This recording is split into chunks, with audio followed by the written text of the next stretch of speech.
Black box मधील माहिती मिळेल त्यामध्ये काही अडचण वाटत नाही असं सुप्रिया सुळे यांनी म्हटलेलं आहे। सुप्रिया सुळे यांची देखील या संदर्भात प्रतिक्रिया, माहिती मिळेलच त्यामध्ये काही अडचण नाही असं सुळेंनी म्हटलेलं आहे। ब्लॅक बॉक्स मधली माहिती रिकव्हर करण्याचं काम सध्या सुरू आहे आणि त्या संदर्भात सुळेंची ही प्रतिक्रिया। ब्लॅक बॉक्स कोणी जळाला असं पीआयबीने काल प्रेस सांगितलं।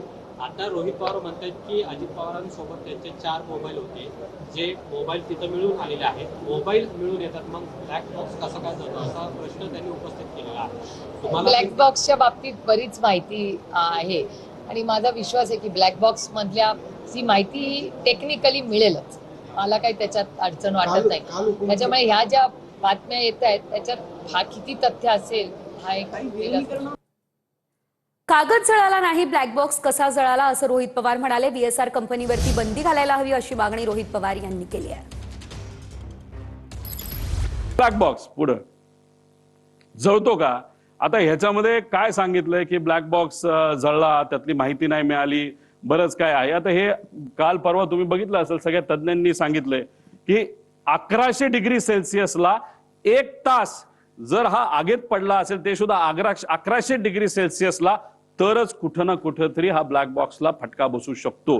जर 6000 मीटर खोलीपर्यंत जे प्रेशर असतं पाण्याचं, त्या प्रेशरला हा ब्लॅक बॉक्स टिकू शकतो, 1 महिना टिकू शकतो। हे प्रेशर अतिरिक्त सांगितलंय 6000, म्हणजे समुद्रात वेगळं असतं, मग कितीतरी हजार हत्ती त्याच्यावर उभे केले, एवढं प्रेशर त्याच्यामध्ये असतं। आणि आगीच्या बाबतीत मी सांगितलंय, आता आगीच्या बाबतीत लोक म्हणतील रे असं नाही, तिथं खूप मोठा ब्लास्ट झाला।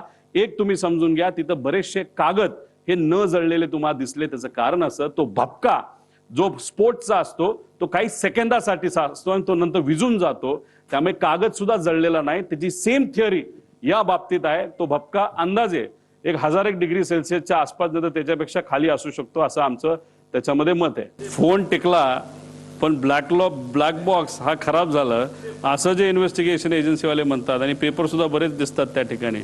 म्हणजे हे खरं तर कालचं स्टेटमेंट त्या एजन्सीचं थोडं डाऊटफुल आहे आणि हास्यास्पद आहे।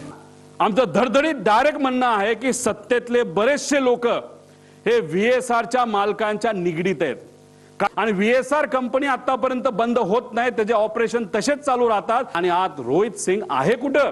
आज आम्ही सगळे दुःखात आहोत, आज आम्ही तिथं लढत आहोत, पण ज्या कंपनीच्या माध्यमातून हा घात झाला, नाहीतर हा अपघात झाला, त्याचा मालक मात्र आज भारतात नाही। त्याला कुणी मदत केली बाहेर जाण्यासाठी? कुणी त्याचा तिथं इन्व्हेस्टिगेशन लगेच करून त्याला लगेच ताब्यात घेऊन लगेच तुम्ही इन्व्हेस्टिगेशन आहे तर त्याचं तिथं चर्चा करून आणायला पाहिजे होती। पण हे महाशय गेले कुठं? तर मायामी, अमेरिकेमध्ये त्या ठिकाणी गेलेले आहेत। माझं मत आहे की या VSR कंपनीला मुद्दामून वाचवण्याचा प्रयत्न केला जातोय। एवढा मोठा माणूस, महाराष्ट्राचा नेता गेल्यानंतर सुद्धा या सत्तेत असणारे काही लोक मुद्दामून या मालकांना वाचवत आहेत। म्हणजे दादा गेले याचं दुःख यांना नाही, पण पैसा आपला वाचला पाहिजे, मैत्री आपली टिकली पाहिजे, या अनुषंगाने VSRला मदत करतात।